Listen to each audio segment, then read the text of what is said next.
One. Alright, so can you tell us where were you playing in the mid-80s, and can you describe the scene then, sort of what the atmosphere was like in the clubs and what you tried to sort of play as a DJ to those? Mid-80s, places like Clink Street, Rip, Camden Palace.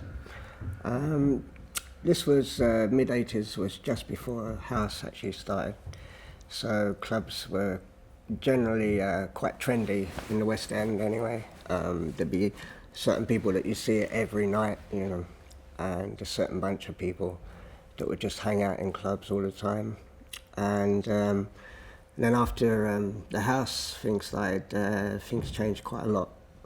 Clubs opened up and people came in from the East End and all over the suburbs, stopped going to the disco pub and started coming uptown. I mean, before it was like there was nowhere to find out about house music in '87. I remember Colin Faver doing a show on Kiss, and he'd broadcast live, you know, Farley Jack Master Funk's answer phone message, stuff like that. Yeah, I did a radio show around this time on Kiss FM, which was a pirate station in those days. I used to play a show between 7 and 9 on a Saturday night. And I used to feel that people were getting ready to go out, so it was a good time to do a show. And at this time I was playing all kinds of dance music, hip-hop, soul music, James Brown, and then I started getting more and more house music as it came in. I mean, it was rough, very rough, and very underproduced, and totally different to anything people had heard before. As soon as I heard it, I swapped over from rare groove into the house music.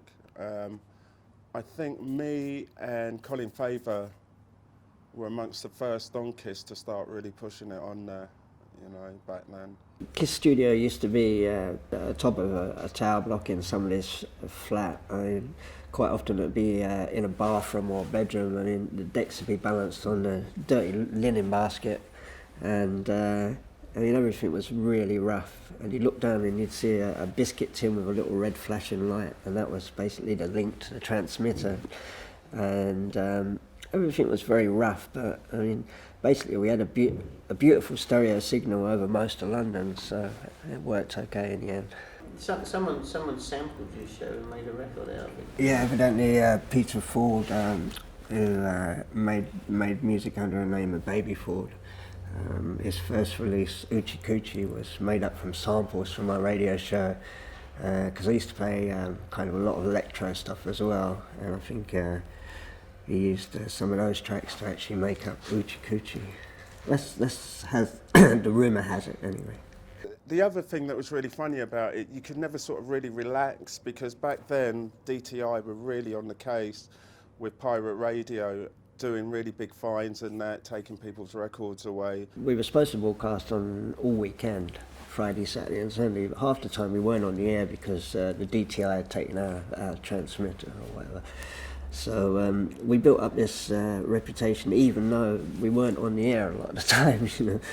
I mean, a lot of the time we'd be over in Blackheath or somewhere at the top of a tower block, and I'd get over there, and about half an hour before I got there, the transmitter would be taken, so by the time I arrived, I couldn't actually do a show anyway because we'd be off the air, you know. Or else I'd actually do my show and then find out afterwards we were off the air.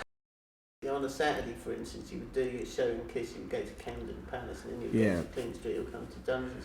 What was the difference in the atmosphere between Camden Palace and Clean Street or Dungeons? Well, Camden Palace, you know, people have danced pretty much anything, and you're up in a DJ booth that's like 20 feet above the crowd, so you don't really have that much contact with the crowd. And I mean, I'm sure pretty much a lot of the time people thought there was a cassette tape on, you know, because a lot of people hadn't heard music played mixed together. They were used to like a DJ talking in between the records, and we just used to mix pretty much all night. So I'm sure a lot of the time they thought there was a cassette on. But if you played like the Dungeon or somewhere, then it was people that were serious about music and dancing. And basically you knew that they were there to hear what you were going to play, not just for the, you know, the Saturday night sort of club night. Can you remember playing here at the Dungeons, and if so, what night and what was it like, and who used to play here? Well, I can remember playing here. It used to be real hot and steamy. Saturday night, I think. I used to come here after playing at the Camden Palace. And again, that would be the same crew, Eddie Richards and Lawrence Kid Batchelor, mostly. And Mr. C would be rapping as well. It was quite sort of rough and ready, wasn't it? It was very rough and ready. In the summertime, I remember they'd open up the backyard, and there'd be a stage out there, and if you're lucky, you actually got to play outside rather than in here.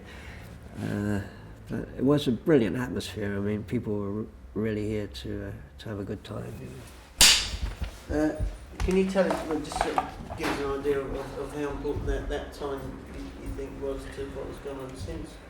Well, I just think dance music became a major industry in this country. I mean, there was many magazines, and they started off as like underground publications and then became pretty much mainstream.